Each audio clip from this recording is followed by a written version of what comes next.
Bonjour à tous. Voilà, c'est parti pour une nouvelle vidéo. Cette fois-ci, une petite vidéo, alors qui est en lien avec l'actualité, mais qui est une vidéo d'explication sur la dette. Pourquoi ? Parce qu'en 2011-2012, on avait déjà eu un premier épisode de cette question de la crise dite des dettes souveraines, où effectivement qui s'était traduit entre autres par un épisode austéritaire dont aujourd'hui on perçoit tout le caractère catastrophique, n'ayons pas peur des mots, en tant que tel. Et aujourd'hui, à nouveau, la question de la dette se pose. On l'a vu dans les débats récents. Est-ce qu'il faut mutualiser la dette ? C'est-à-dire, est-ce qu'il faut l'européaniser ? Est-ce qu'il faut juste se contenter, finalement, du soutien de la Banque Centrale Européenne ? Est-ce qu'il faut, on a réemployé un terme qu'on avait perdu dessus depuis des années, monétiser la dette, c'est-à-dire obtenir le concours direct de la Banque Centrale pour répondre aux besoins ? Est-ce qu'il faut aussi carrément peut-être sortir de la zone euro, récupérer notre outil monétaire pour pouvoir effectivement répondre à nos besoins et peut-être envisager le futur ? Donc, ces débats sur la dette se déroulent en Europe. Et l'Europe, l'Union européenne, a créé une situation qui est absolument problématique, qui est la suivante, c'est-à-dire où à la fois on a dénationalisé le financement de la dette publique, c'est-à-dire que ça ne se fait plus au niveau national, et on n'a pas été jusqu'au bout, on l'a pas européanisé en tant que tel. Je rappelle de mémoire que l'union monétaire pensée à Maastricht avait été pensée de telle sorte que aucun mécanisme de solidarité puisse être envisagé entre les États si un État faisait face à une crise, par exemple, de solvabilité, c'est-à-dire dans l'incapacité de pouvoir, par exemple, payer ou assurer, sa dette. Et aujourd'hui, devant l'ampleur de la crise, dont on comprend bien qu'elle est appelée à durer, dont les effets vont être effectivement significatifs, on voit bien que la progression fulgurante de la dette dans un temps très court, par rapport à l'ampleur de la crise qui se déroule. Donc, et il n'est pas impossible que dans un avenir proche, on se retrouve à nouveau dans une tempête spéculative liée aux dettes publiques, puisque de plus en plus les États vont s'endetter. Les États-Unis se sont lancés dans un plan de plus de 2000 milliards à financer pour, répondre à une situation économiquement très préoccupante. Alors, a priori, effectivement, pour l'instant, on se dit, il n'y a pas d'inquiétude, la Banque Centrale Européenne veille au grain, les taux d'intérêt sont négatifs, tout va bien. Donc nous allons voir comment tout ça va se dérouler, et juste avant de rentrer dans les détails de ce que je souhaite vous dire, il apparaît très important de garder juste ça en tête pour commencer, qu'en économie, il n'y a pas de consensus sur un niveau de la dette, 100%, 200%, surtout que les économistes, sérieusement, rappellent le problème, de la mesure qui est souvent mise en avant dans les médias, c'est-à-dire de rapporter un flux à un stock, puisque dette sur PIB, la dette est un stock et le PIB est un flux. Alors, très simplement, qu'est-ce que ça veut dire ? C'est un stock et un flux. Tout simplement, alors je vais vous faire comprendre pourquoi un stock. Bon. Lorsque l'État a un déficit budgétaire, ça veut dire qu'il a plus de dépenses que de recettes, ça crée un besoin de financement. Donc ce besoin de financement, il faut le combler, ça génère quoi ? Un endettement. Eh bien, cet endettement va valoir, par exemple, pour une année. Ensuite, l'année suivante, rebelote, un nouveau déficit, peut-être plus important que l'année prochaine. Il va falloir encore s'endetter. Donc on voit bien que l'année 2 se cumule à l'année 1, l'année 3 se cumule à l'année 2, et ça forme quoi ? Une addition, un stock. Bon. Le PIB, c'est un revenu. Alors, pourquoi c'est un revenu ? Eh bien, tout simplement parce que la production, qu'on nomme Y en économie, eh bien, Y pour yield, qui veut dire revenu, eh bien, la production, c'est du revenu. Tout simplement pourquoi ? Parce qu'il faut à chaque fois que l'on produit, eh bien, rémunérer ceux qui ont contribué à cette production. Donc chaque fois que je produis, je dégage un revenu. Donc c'est pour cela que les comptables nationaux calculent le PIB à la fois par la production, à la fois par la demande et à la fois par les revenus. Bon. Donc d'un côté, le stock c'est la chose qui s'accumule, et de l'autre côté vous avez un revenu. Et ça veut dire quoi concrètement ? C'est-à-dire que quand on dit que la dette représente 100%, 110%, 120%, ça ne signifie pas que dans l'année 1, il faut prendre tout le revenu, qui a été réalisé pour rembourser la dette, et on se dit, ah mince, manque de bol, ça excède le revenu, donc on ne peut pas rembourser. Bon. Surtout qu'effectivement, les dettes, sont étalées dans le temps, sur du court terme, du long terme, et comme l'État ne nous ressemble pas, eh bien, puisqu'il n'a pas d'âge, qu'il peut lever les ressources qu'il souhaite s'il le veut, et qu'il est en charge de la croissance et de l'emploi, eh bien, il peut s'endetter sur 50 ans, 60 ans, 70 ans, alors que vous, plus vous avancez en âge, moins on a envie de vous prêter, puisque évidemment, le terme de la vie se rapproche. Bien. D'autre part, l'élément important, donc c'est pas le niveau de la dette, puisque c'est stock, flux, comme je viens de le dire, c'est effectivement surtout la question comment on le finance, et ensuite de savoir qui détient ces titres de la dette. Après, il faut observer d'autres variables. D'autre part, pour ne pas dire tout et n'importe quoi, il faut bien garder à l'esprit que parler de dette comme ça de manière globale ne veut rien dire. Il faut distinguer la dette privée de la dette publique, et la dette d'une nation, c'est la dette globale.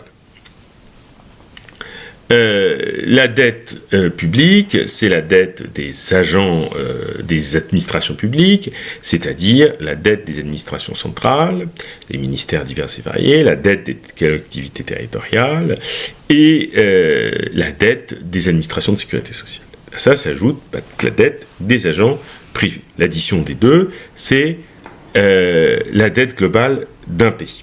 Et on observera dans une vidéo ultérieure qu'on observe, et on expliquera pourquoi, souvent, lorsque la dette privée, est plus faible, c'est la dette publique qui est plus importante, et lorsque la dette publique est plus faible, c'est la dette privée qui est plus importante. D'autre part, dans les médias, lorsque vous entendez la dette publique, on vous dit 110, 120, etc. Dans le cadre européen, c'est une comptabilité qui est en fonction des critères de Maastricht, c'est-à-dire ce traité qui a fait naître, la monnaie unique et qui était accompagné de critères en matière de déficit et de dette qui ont été pérennisés dans des dispositifs suivants comme le pacte de stabilité. Cette dette, elle est ce qu'on appelle une dette, brute et pas nette, c'est-à-dire qu'on ne tient compte que des engagements des administrations publiques et, uniquement de leurs passifs et pas de leurs actifs. Alors je sais, je n'en parlerai pas dans cette vidéo, qu'il y a beaucoup de débats sur comment mesurer les actifs de l'État, est-ce que ça a un sens, de quoi on parle, c'est le musée du Louvre, c'est des bâtiments, et on verra aussi également qu'il est très problématique aussi cette question de la dette nette par rapport à la dette brute, pour une raison simple, parce que ça voudrait dire que il y a toute une série d'actifs qu'il faut évaluer, et si on les évalue, on les quantifie, on les marchandise, ça veut dire qu'on peut les vendre, et il y a peut-être des tas de biens, et là surtout quand on parle de ce qui nous arrive en ce moment, qui peut-être ne doivent pas rentrer dans la sphère marchande. Bon. Donc, dette publique, dette privée. D'autre part, il faut bien comprendre que l'endettement, de manière générale, est au cœur de notre système public, c'est-à-dire que les relations qui nous unissent les uns aux autres sont tour à tour des relations de débiteurs, de créanciers. Tout comme, par exemple, c'est la même chose dans les relations de clients. Je veux dire, on peut être client d'un côté pas une fois, et d'autres fois, on va être effectivement, je ne sais pas, le prestataire de service. Bon, c'est-à-dire que la dette est au cœur du système économique. Et c'est pas un problème en tant que tel, et ça peut le devenir, mais c'est au cœur du système économique. Alors pourquoi c'est au cœur du système économique ? Tout simplement parce que, évidemment, l'État, par exemple, c'est un agent à besoin de financement. C'est-à-dire quoi, c'est un agent à besoin de financement ? C'est-à-dire qu'il engage toute une série de dépenses extrêmement coûteuses. Je veux dire, par exemple, voilà, il maintient dans un système scolaire public des millions d'élèves à l'école, leur permettant de se cultiver, d'apprendre, de se former et tout. Donc ça coûte extrêmement cher, et que pendant toutes ces années de scolarité, comme ils ne travaillent pas, ils ne dégagent pas un revenu, et donc l'État prend ça à sa charge. La même chose pour certaines infrastructures. D'autre part, les agents privés, effectivement, parfois même s'ils ont une épargne, c'est-à-dire un excédent de revenus, parfois ils vont recourir à l'emprunt pour acheter par exemple une maison. Certaines entreprises, même si elles ont un autofinancement important, elles vont peut-être passer par le crédit, et ainsi de suite. Donc si vous voulez, et quand on voit l'histoire du capitalisme, on voit bien qu'effectivement le recours au crédit, à la banque, à l'endettement, fait partie du système économique. Donc ne vouloir aucune dette, c'est effectivement ne pas vouloir le système dans lequel on est, ou imaginer un autre système économique, mais en fait ce jeu de dette est essentiel. Donc à la fois, les agents se doivent entre eux, par exemple, effectivement, les particuliers aux banques, tout comme les banques doivent des choses aux particuliers. Donc, par exemple, nous sommes créanciers de nos propres banques. Par exemple, la banque vous accorde un crédit, elle inscrit à la fois ce crédit à l'actif et à son passif. À la fois à l'actif parce que vous lui devez lui rembourser, et à son passif parce qu'elle vous doit, évidemment, l'argent parce que, qu'est-ce que c'est qu'un crédit ? C'est un contrat. C'est un contrat qui a été passé avec la banque. Elle vous doit cette somme. Donc, à ce moment-là, elle est en position de débitrice vis-à-vis de vous parce qu'elle vous le doit, et elle est aussi en position de créditrice parce que vous devez lui rembourser un jour. Bon, donc c'est la comptabilité, comme on dit, en partie double. Donc la question maintenant, c'est donc comment on finance une dette, et quels sont les moyens de financement, et quelles sont les variables que doit observer lorsque, par exemple, on va commencer par un agent public sans dette par rapport à un agent privé. Pour commencer, de manière simple, sans entrer dans des complications, dans des sophistications qui viendront peut-être dans d'autres vidéos après, lorsque vous êtes un État et que vous émettez de la dette, concrètement, ça veut dire quoi ? C'est un titre qui s'appelle une obligation. Il vous faut, donc vous émettez une obligation, c'est-à-dire avec un taux d'intérêt. Si votre taux d'intérêt réel, ça veut dire quoi le taux d'intérêt réel ? C'est auquel on a retiré l'effet prix.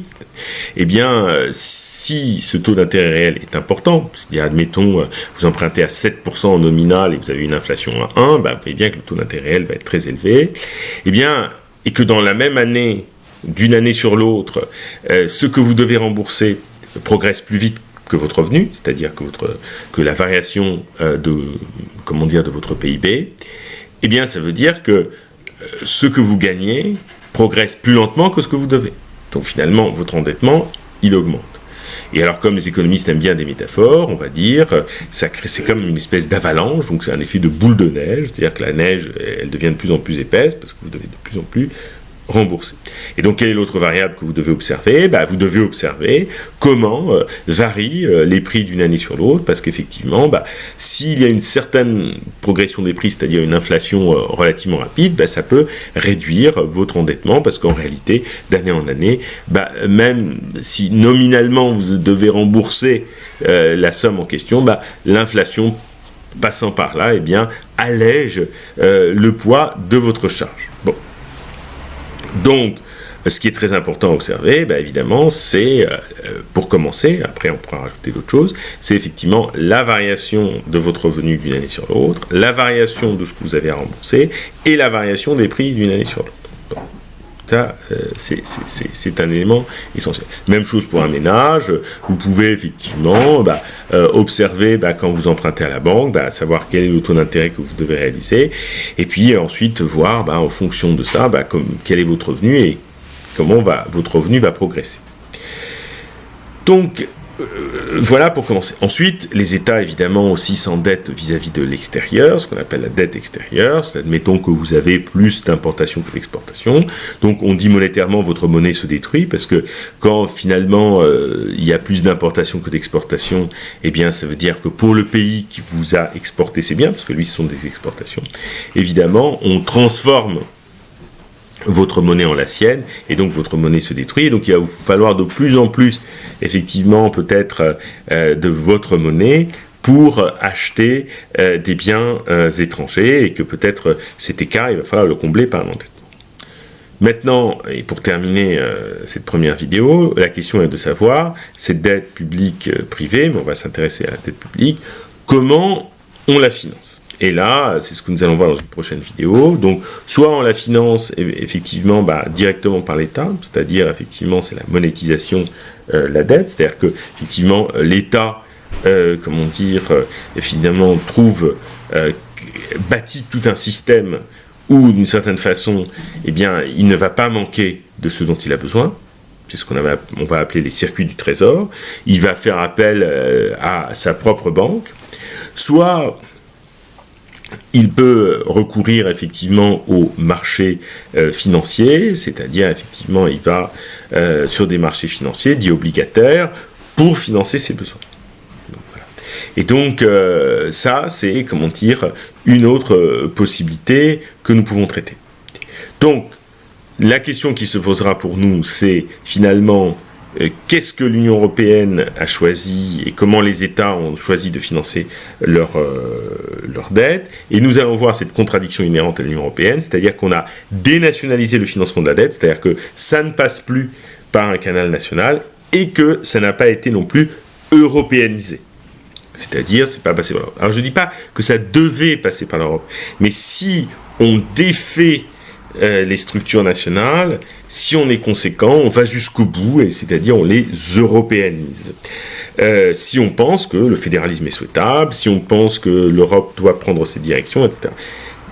Donc, la question, c'est ça, c'est-à-dire comment on finance des besoins. Donc, et nous allons voir, entre autres, que dans cette histoire de la dette, au début des années 80, les taux d'intérêt vont s'envoler, vont jouer un rôle très négatif sur, l'augmentation du niveau de la dette.